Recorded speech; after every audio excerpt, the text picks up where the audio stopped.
قد أفلح المؤمنون الذين هم بسم الله الرحمن الرحيم. Payg'ambar Muhammad sallallohu alayhi va sallam ihson an ta'budalloha ka'annaka tarahu. Ihsonu Alloh subhanahu va ta'ala ga sen uni ko'rgan shekilli ibodat qil.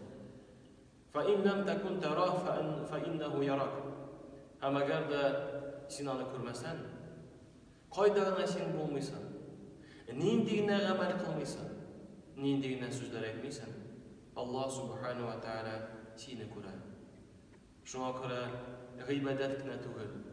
Turmushda da, g'adi turmushda da biz gil istada turg'achiymiz.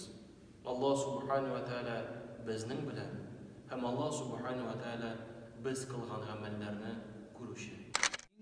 إن الله وملائكته